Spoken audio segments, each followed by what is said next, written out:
सर्वांग सम त्रिभुजों के लिए हमारे अंतिम प्रमेय नंबर 5 है। क्या है प्रमेय? RHS सर्वांग समता, यानी कि ये प्रमेय हमेशा दो समकोण त्रिभुजों में लागू होती है बच्चों।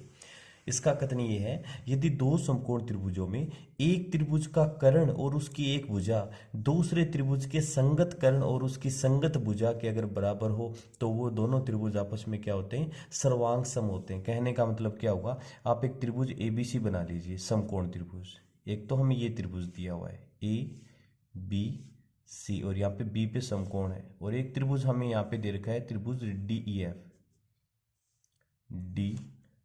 DE और F, यहाँ पे E पर समकोण दिया हुआ है। सबसे पहले क्या लिखोगे? दिया है, हमें ये दिया हुआ है कोण B है वो कोण E के बराबर है, और कितना डिग्री? 90 डिग्री का दिया हुआ है। दूसरी बात, हमें इसका कर्ण AC और इसका कर्ण DF बराबर दे रखा है, तो लिख दो AC बराबर DF, ये भी हमें दिया हुआ है। ठीक है, और क्या दे रखा है? इसकी भुजा BC और इसकी भुजा EF हमें बराबर दे रखा है, तो क्या लिखोगे? BC बराबर EF, ये हमें दिया हुआ है। नीचे रीराइट करोगे क्या? हमें क्या सिद्ध करना है? तो हमें वही सिद्ध करना है कि दोनों त्रिभुज आपस में क्या होने चाहिए? सर्वांग सम, यानी कि त्रिभुज ABC है ये सर्वांग सम होना चाहिए त्रिभुज DEF के।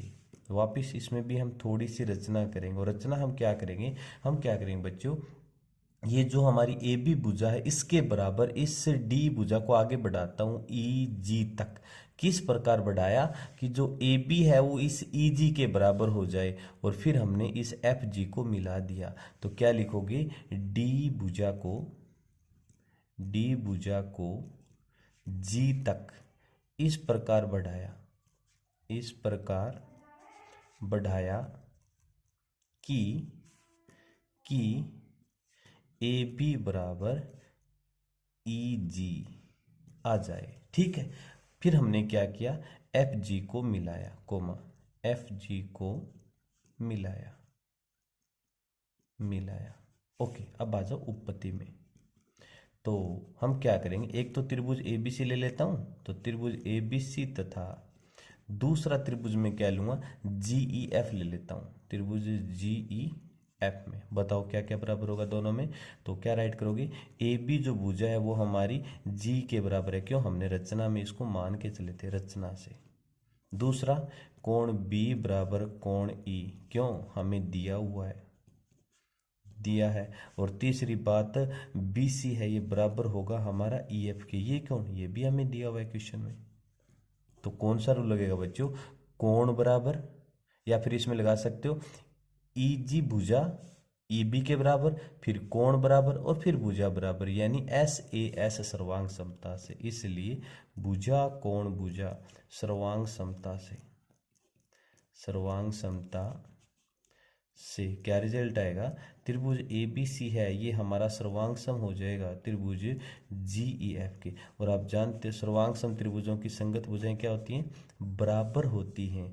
तो इसका मतलब हमारा क्या रिजल्ट आएगा कि हमारा कोण A है वो इस कोण G के बराबर आ जाएगा। कोण A बराबर कोण G आ जाएगा। ठीक है, और AC जो भुजा है वो हमारी FG के बराबर आ जाएगी। तो AC बराबर GF।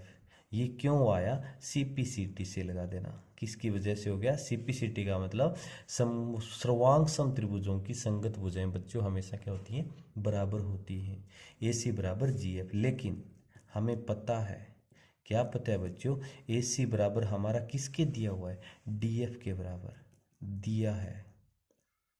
दिया गया है।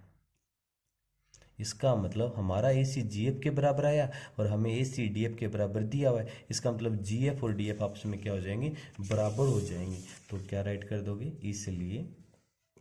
इसलिए GF बराबर DF। अब क्या करोगे बच्चों?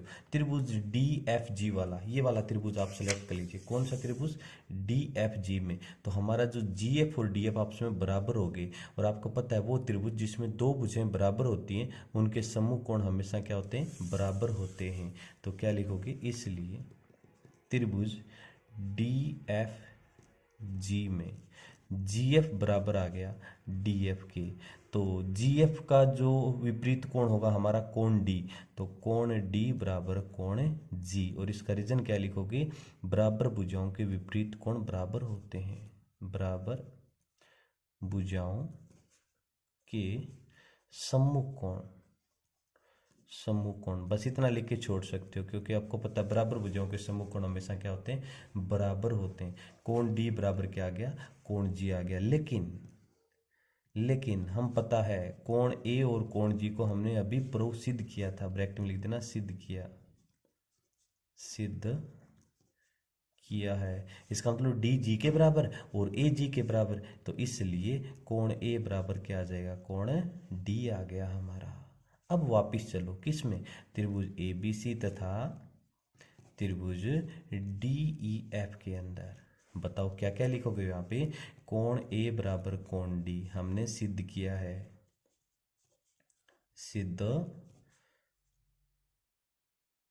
है, और क्या सिद्ध किया था हमने, ए सी बराबर किसके आ गया, कोण ए, और हमने कोण डी बराबर आ गया कोण बी बराबर कोण ई, ये हमें दिया हुआ था, दिया है। और बी सी बराबर ई एफ, ये भी हमें दिया है। तो बताओ कौन सा रूल लगेगा बच्चों, दो कोण बराबर और एक भुजा बराबर, तो इसलिए ए एस सर्वांग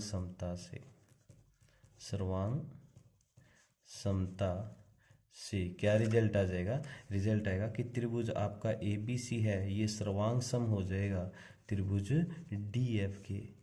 और ये हमारी सर्वांग समता की लास्ट प्रमेय नंबर 5 हमने क्या कर दिया, इसको सिद्ध कर दिया। तो बच्चों सर्वांग समता में टोटल 5 प्रमेय होती हैं और पूरा का पूरा मैंने आपको एक्सप्लेन कर दिया है, ठीक है ना।